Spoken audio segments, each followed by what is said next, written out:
Okay, let's step away for a minute from our hyper-efficient, constantly connected, always-on modern lives. Seriously, just take a breath. Today in this explainer, we're journeying into something ancient and honestly deeply rooted.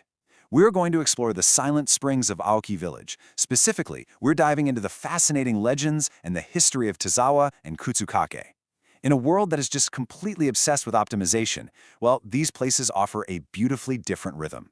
Think about your typical week for a second. We are constantly rushing from one task to the next, optimizing our schedules, answering emails on the go, scrolling through feeds, literally trying to squeeze every single ounce of productivity out of every single minute of the day. It can be absolutely exhausting, right? So, in an age demanding efficiency and speed, how should we rest? It's a pretty profound question, and the source material we're exploring today answers it by looking back over 1,000 years.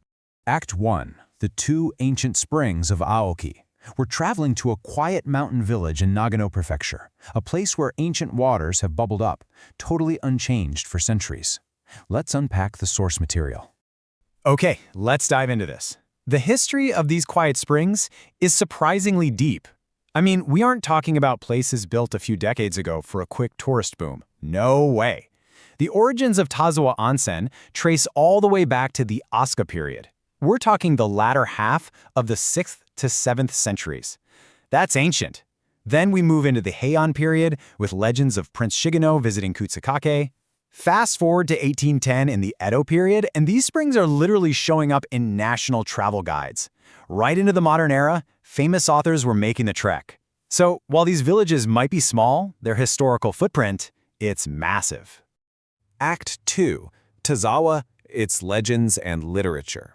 At the very center of this hot spring town is its beautiful wooden architecture and the communal public bath known as Uchi-yu. Now, what's really interesting about this slide is how Tazawa sits at this fascinating intersection of myth and meaning. See, local legends say a Yama-uba, a literal mountain witch, bathed here to heal, and later gave birth to the legendary folk hero Kintaro, also known as the Golden Boy. It's a fantastic, larger-than-life story, but the historical reality, it's deeply human.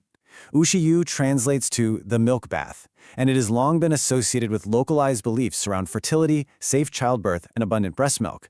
So actually, the wild legends are really just a beautiful reflection of the deep, enduring prayers of everyday people hoping for new life and the healthy growth of their kids.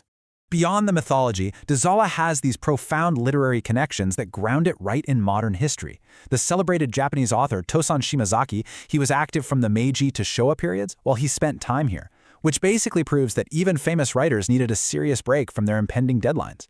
If you visit today, the historic wooden inn where he stayed, the Masayua, is still beautifully preserved. Just imagine walking those exact same stone-paved roads he walked, listening to the very same soothing sounds of the river flowing by, resting in that same wooden architecture. When you step into Tazawa, the era Shimazaki lived in and the present day just perfectly, quietly overlap. Act 3. Kutsukake, History and Nature. We are now journeying even deeper into the seclusion of the mountains. If Tazawa is a quiet retreat, our next destination, Kutsukake Onsen, is even smaller, deeply enveloped in a profound mountain village stillness. Let's move to the layers of Kutsukake's history and see how this all builds. First up, Step 1. A Heian period legend states that Prince Shigeno visited this exact spring, healed an eye affliction, and built a temple in immense gratitude. Then, in later eras, the spring was known by a completely different name, Urano-no-yu. Today, the modern public bath carries yet another name, Ogura-no-yu. Having multiple names for a single spring over the centuries is so fascinating to me. They act exactly like geological layers of history, with each name marking a different era's specific memory of this very same land and water. So, the crucial point is this number, right here, 292. Long before the internet, long before online booking sites or travel apps, a highly popular 1810 travel guide called the Ryoko Yojinchu listed 292 notable hot springs across all the provinces of Japan. And guess what? Secluded little Kutsukake Onsen was one of them. People actually sought out this information, navigated incredibly difficult dirt roads, and crossed literal mountain passes just to soak in these specific waters over 200 years ago. That is dedication. But Kutsukake isn't just a story about human history. The continuous flow of warm spring water created a highly unique, localized microenvironment. Because of this constant geothermal warmth, a specific type of wild taro has thrived here for centuries. Actually, it's so unique that this cluster of wild taro has been officially designated as a natural monument of Nagano Prefecture. The water bubbling from the earth doesn't just heal human travelers. It literally sustains the local ecosystem, perfectly connecting human history with the natural history of the area. Act 4. The Ancient Culture of Toji. To really understand the core of this explainer, we need to zoom out a bit to the overarching theme binding these ancient springs together. Toji, or hot spring healing, is a traditional hot spring cure.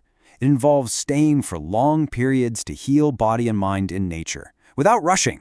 Notice how incredibly different this is from our modern weekend getaways. You know, the ones where we desperately try to cram in 3 sightseeing spots and a massive dinner before rushing back to the office on Monday. Toji is the absolute opposite of that. It's about committing to a long stay.